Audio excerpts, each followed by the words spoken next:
Tara, kain tayo ng yaw-yaw sa Ayala Mots Feliz. Nag-order kami ni nanay ng large tub worth 249 pesos na may 3 toppings included na. Minsan lang kasi kami kumain ng yaw-yaw and today is yogurt day.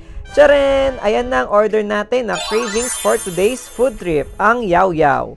Excited na kami kumain kasi it's been a while na kumain kami ng yaw-yaw ni nanay together. Yung napili kong toppings ay muesli crunch, strawberry fruit, and pistachio sauce.